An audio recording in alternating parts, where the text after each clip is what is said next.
Alors c'est assez particulier, parce que nous ici, nous sommes dans un... Donc le consortium est établi ici depuis 4 ans, et la plupart de mes collègues sont des arrivants à Montpellier. Ils sont là depuis 2-3 ans. Et ils ont eu quasiment 2 années de suite des épisodes Cévenol d'une intensité qu'ils connaissaient à peine dans des pays en développement où pourtant beaucoup ont vécu.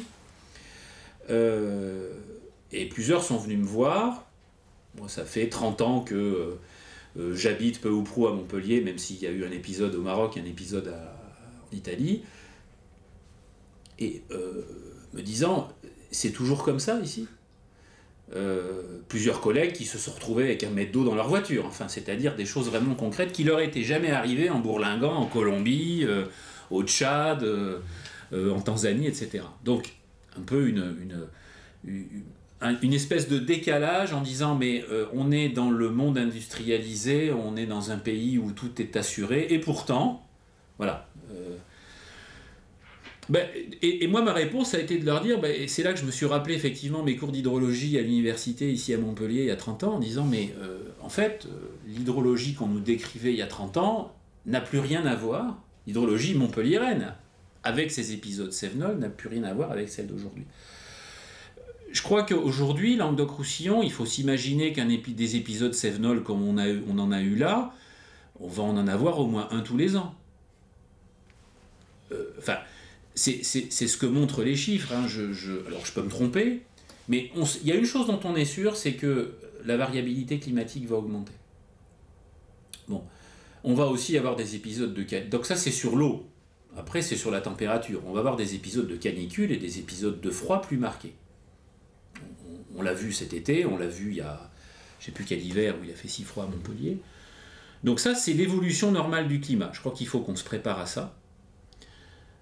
Et on n'y est pas préparé. On n'y est pas préparé parce que toute l'ingénierie de ce que nous faisons, que ce soit dans le bâtiment, dans l'agriculture, etc., elle est bâtie sur une expérience passée. Elle est pas... Et donc il faut aujourd'hui qu'on revoie, je dis souvent ça dans le domaine de l'eau, en disant aux gens, vous allez devoir bâtir des infrastructures, concevoir des systèmes de protection contre les inondations, vous prémunir de la sécheresse, stocker de l'eau en vue des périodes de sécheresse, sur la base d'une variabilité du climat qui n'est pas celle que vous avez connue pendant vos 10, 20, 30 premières années de carrière. Donc voilà, il y a une difficulté conceptuelle. Alors, je ne suis pas un spécialiste de la vigne, je lisais hier, je lisais il n'y a pas longtemps que les producteurs de Banyuls s'étaient inquiets, on est quand même dans la région. On voit aujourd'hui qu'on produit du vin à des latitudes beaucoup plus septentrionales, nordiques qu'avant, hein, puisque les Anglais commencent à faire un vin qui apparemment, j'en ai goûté il n'y a pas très longtemps, est tout à fait décent, alors que il y a 20 ans on n'y pensait même pas. Donc il y a une évolution. Cette évolution, elle va se traduire par deux choses, c'est-à-dire qu'elle va se traduire d'une part par le fait que les variétés qu'on a aujourd'hui ne permettront plus forcément de produire en quantité ou en qualité ce qu'elles produisaient jusqu'à présent. Donc il faut quand même se prémunir de ça. Enfin, il faut s'attendre à cela. La deuxième chose, c'est des maladies émergentes. C'est-à-dire qu'on sait que le changement climatique, on le voit sur l'olivier aujourd'hui, le changement climatique va se traduire par des émergences de maladies qu'on n'a pas connues parce qu'elles sont liées à un climat qui n'est pas le nôtre. Donc ça, je dirais, c'est les choses auxquelles il faut que l'agriculture se prépare. Je ne crois pas beaucoup, moi, on va passer entre les gouttes.